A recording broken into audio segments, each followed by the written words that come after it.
I traveled from San Diego, California to London, UK to attend Jordan Peterson's ARC conference. This is the second gathering for the Alliance of Responsible Citizenship in London. In a way, Jordan Peterson and his team have been keeping up what they're doing at the World Economic Forum. Now, if you guys don't know what the World Economic Forum is, some people would say there's a lot of overlap with leftist billionaires who are pushing for globalism. And so as a response to bring people together, they had 4,000 people for the second annual ARC conference. And they had the likes of Douglas Murray, Ayaan Hirsi Ali, Oliver Anthony, Jonathan Peugeot, friend of the channels. It was a 3-day event spanning topics like digital age, a lot of conversations around AI, and even conversations around faith. Now, we're going to be looking at some of the down points of it, and then finally where I believe the entire event finally crescendoed. But before we get into that, guys, if you're new here, if you're not new here, do me a favor, hit that subscribe button. A huge percentage of people who watch this channel, unfortunately, are not subscribed, and we are on the cusp of reaching 700,000 subscribers. So if you're new here or if you're not new here, do me a favor, make sure you subscribe. Now, what was the overall tone of the event that you felt like as you were the second time? What was your, what were you feeling? So the first couple of days, the tone was very simple in the sense that it was pointing out what was bad. And there's a lot of stuff bad. There's a lot of issues around censorship. There's a lot of issues around the idea of multiculturalism, not in the sense of like, hey, different people of different ethnicities living together, but like forcing different cultures and different paradigms to live together and occupy the same spaces. There was a lot of conversations about obviously AI and the concerns for that. And that was something that I think there's a lot of validity in those claims. But where it kind of landed, at least for me, and again, Dr. Peterson's speech was pretty good. He alluded to the Christian worldview. He alluded to the logos. He alluded to morality being on our hearts and aiming for something upwards. He talked about those things in his speech, and he had a really good speech. It was his first speech of 2025. But the rest of the conversation, for the majority of the time, disappointed me in 3 ways. Way number 1 was that the consistent pattern was just talking about the things that are bad. Leftism bad, globalism bad, multiculturalism bad. Western civilization is in crisis. Our ideas and our culture have dominated the world for well over 2 centuries. On the left, this self-doubt manifests as an embarrassment of the West's legacy, and in extremists, a hatred of Western history and even its culture. Fools are put in many high positions, while the rich occupy low ones. I have seen slaves on horseback, while princes go on foot. Postmodernism, of course, included its offspring of deconstructionism, and nothing came from that. I think at this point, we all know those things are bad. I think we know that that experiment has failed. It doesn't work. It's not helpful. It doesn't lead to human flourishing. However, at this event, there was a lot of intellectuals. There was a lot of world leaders. There was folks from our government, Australia's government, Europe's government, like a lot of people there. The issue was there wasn't, what is this better story? Because if you just have intellectualism and the left is bad, then that's all there is. It's just the left is bad and we're all smarter and we need to come together and have our own powwow. Which again, if we're talking World Economic Forum, if we're talking about the spooky stuff that's happening there, I understand that. But there has to be an alternative vision casted. There has to be an alternative vision besides just the left is bad. And there's 2 people we're going to look at that actually did that I think they did a fantastic job of casting a different vision. The last part that really frustrated me is that when Dirt Poor Robins went up, they did a phenomenal job, is they went up and there was another panel after them. And because people didn't know that there was another panel after them and they thought this is the end of this session, this is music, hundreds of people got up and walked out in the middle of their performance. And to me, maybe this is me reading a bit too much into it, it shows a low view of art, a low view of beauty, and a low view of story. The people who are up there actually doing art are up there giving a potential way to capture imaginations and change people's perception. People walk out. And then there was a whole nother panel with Jordan Peterson. So like, joke's on them, you goofs walked out, and there was a whole nother banger of a session right after that. Right? So that was very disappointing to me. I think another issue that I generally have with the right in my opinion, we shouldn't be talking about the aspects of the right without having an alternative for how do we deal with poor people? How do we deal with marginalized people? How do we deal with people that perhaps cannot take care of themselves? And I think this is one of the biggest issues within the MAGA conservative wing today. There's no vision on how do we care for poor people. There's no vision for charity. There's no vision for art. There's no vision for beauty. It's just the left is bad. Therefore, Donald Trump is going to save the world and Elon Musk is going to save. That to me is very short-sighted. And this is why the left captures the narrative angle. The media angle, the movie angle, the music angle. They tell a better story, and it's the wrong story. The oppressor oppressed, the system is bad, people are good, the system is bad, right? So they titled this, Ex-Atheist Ayaan Hirsi Ali, Why Multiculturalism Collapsed and What No One Admits About the West. So most of her talk was railing against multiculturalism. Now again, how they define multiculturalism is very specific, which is like, not all cultures are equal. Not all cultures are the same. So when you're trying to take what we're seeing in UK happening right now, you're trying to take a fundamentalist, I don't even say fundamentalist, like you're trying to take Islamic culture and you're trying to fuse it with Western culture.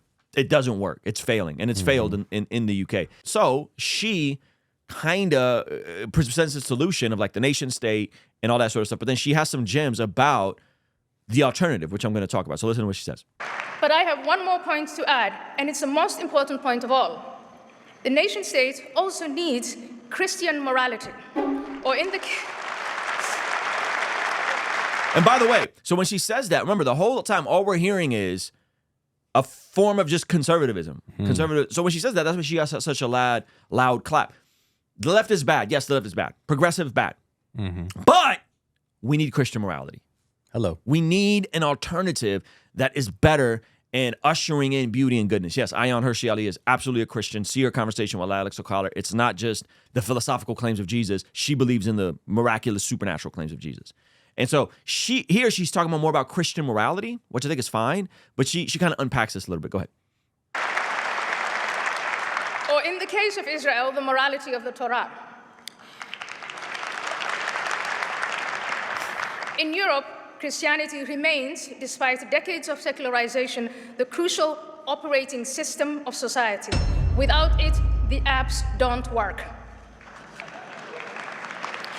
When I came to Europe in 1992, fleeing a forced marriage that was part of a failed Klein system, this was the type of nation state that I found. Wealthy, peaceful, stable, and optimistic, but still rooted in the Calvinist and Catholic traditions. I had left the chaos of Somalia and other African nations where I had lived, where tribal, ethnic, and religious conflict had made it impossible to develop a healthy nationalism. What I found in Holland was truly inspiring to me. I found the same inspiration when I first went to the United States. But in the past 16 or so years, I have seen on both sides of the Atlantic a sustained effort to drive Christianity to the margins of our society. I believe this gamble on secularism will go terribly wrong. The Occupy Till I Come 60-day devotional is back in stock. This is taking you through the entire narrative of the scriptures in 60 days with custom daily devotional prompts. So what you're doing is you're spending 35 days in the Old Testament, 25 days in the New Testament, going over all the major stories. There's additional reading for you to go deeper if you want to go deeper on the stories. And you can get them right now bundled up with a virtual ticket to our Bless God Summit. Bless God Summit is coming up March 27th, 28th, 29th in beautiful Southern California. My favorite podcasters, apologists, pastors, preachers, entrepreneurs, all in the same room. Day 1, we're talking about apologetics. Day 2, we're talking about virtue. Day 3, we're going out into the marketplace and being the hands and feet of Jesus. This is going to be a wonderful event. And what you could do is you could actually get the devotional bundled with the virtual ticket for only $65. So go to blessgodshop.com, get yourself a 60-day devotional. I promise you the feedback on these has been crazy. You will love it. Designed by my guy, Josh Nadeau from Sword and Pencil. The beautiful artwork, okay? So go to blessgod.shop, get yours now, okay? Mean the world to me. So you can't just have secularism. You can't just have conservative values. Those have to be packaged with Christianity. That's the part, like, as I'm there and I'm talking to people, that's the biggest frustration, especially with Christians, is like, now what?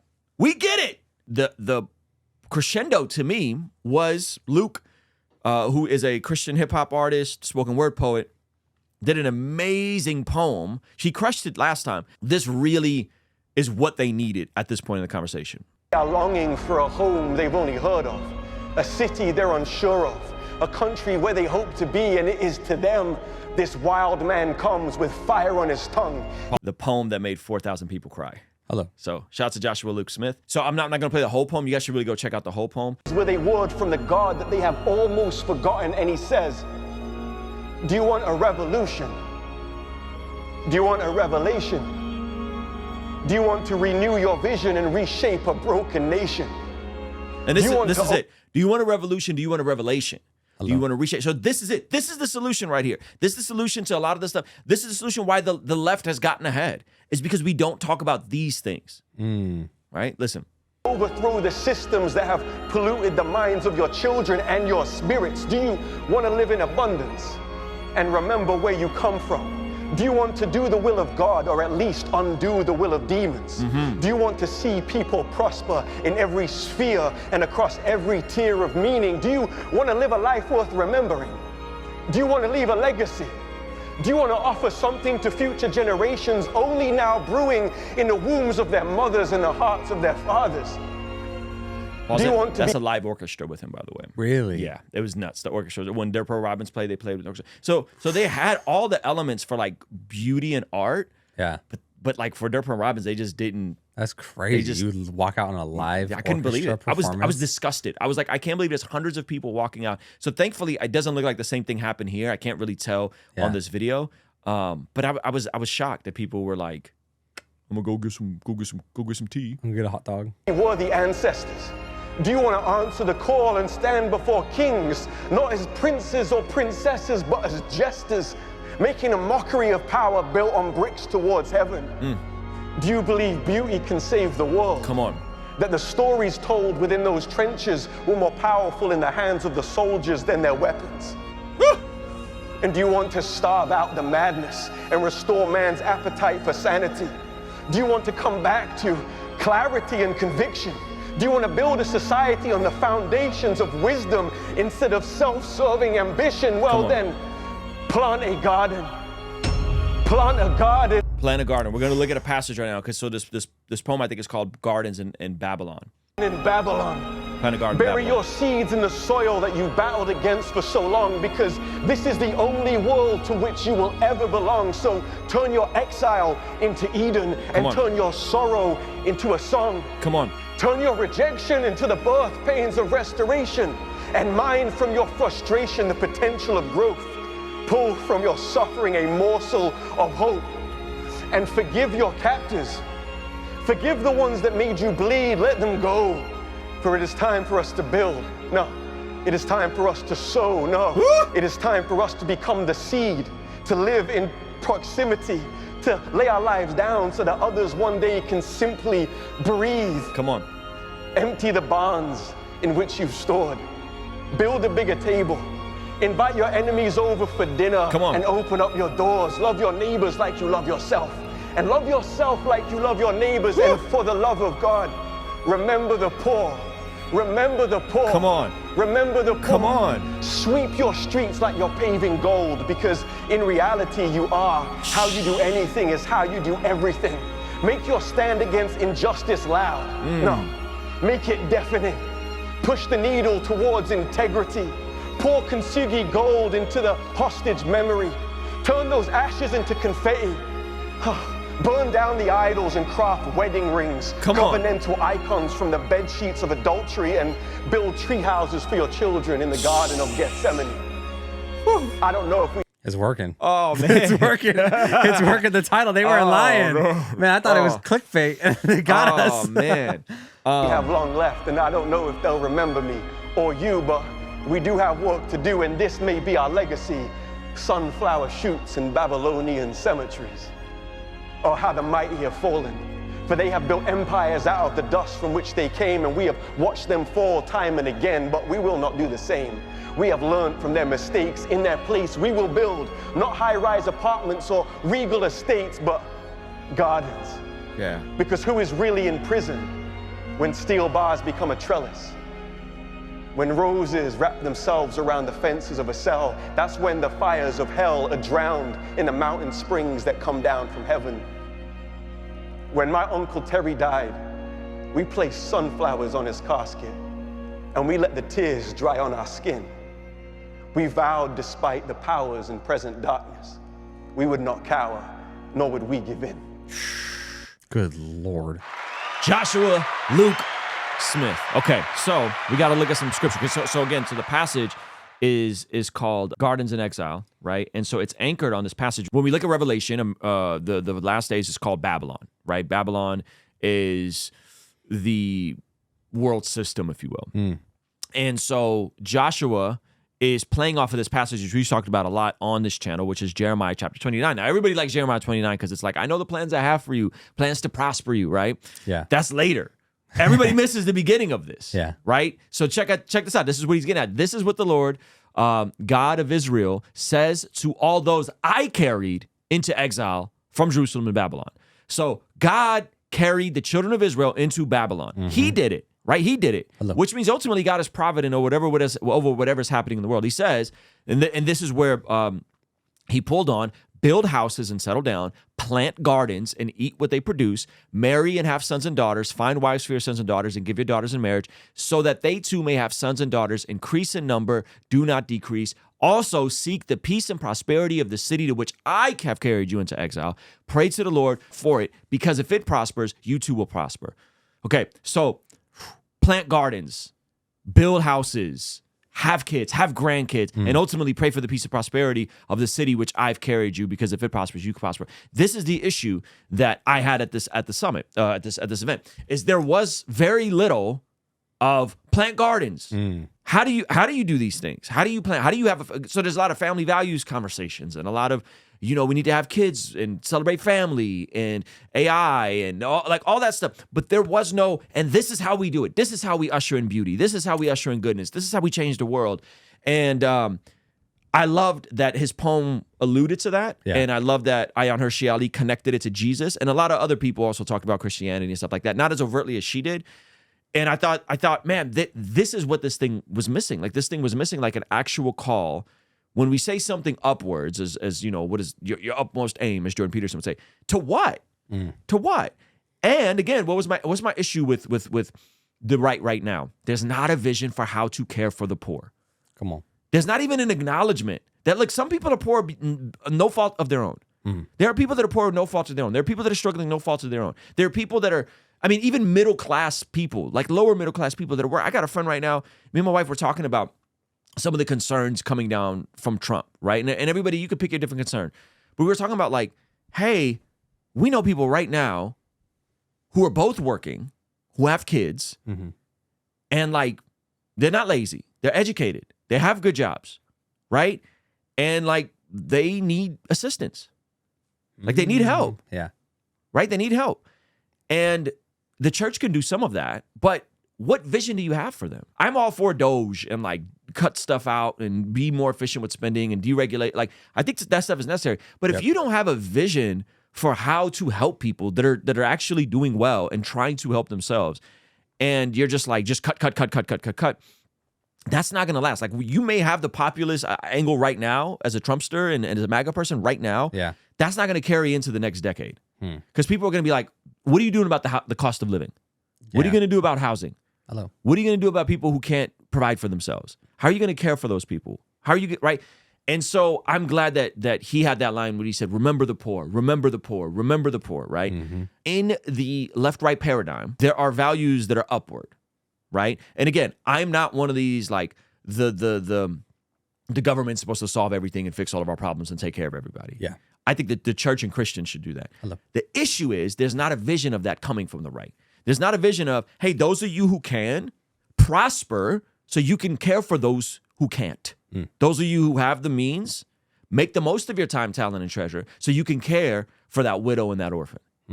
And that was the first, and that's generally kind of been my issue with the right. And I've been fairly consistent with it, is there's no vision on how to care for people. I'm talking about people who are both working college degrees. Listen carefully. Both working college degrees, love Jesus, and can't afford food. And they're not dumb people. They're very talented, very skilled people. That's what I'm talking about. And that's very different in California, right? That's very different in California versus in Missouri. It can totally be a high cost of living thing. Yeah. And so like that has to be, and you could blame the California government, but like, again, from the right, there has to be a vision for that. And the vision could be simply as, hey, we're going to get the government out of your hair and we're going to put more money back in your pocket so you can give more to charities and help those people in your life that need help. The vision could be that. And I'll be like, cool, at least there's a vision. There's no vision right now. Yeah. There's no vision. The left is bad. Great, we agree. Yep. It's like when Trump goes up there and then he just starts complaining about Biden for the first couple minutes. We get it's like, it. Bruh, you're already in office. We don't. Yes. His inauguration speech was like that. And shout out to Jordan Peterson for having a heart to put this thing on and get world leaders there and make sure people can go. But I want something more. I want something deeper. I want something more robust than just like the left is bad. Hey, thank you so much for checking out the video. Please be sure to comment below and subscribe and all that good stuff. And check out this other video that YouTube seems to be recommending just for you. Let me know if they nailed it. All right, I'll see you over there. Peace.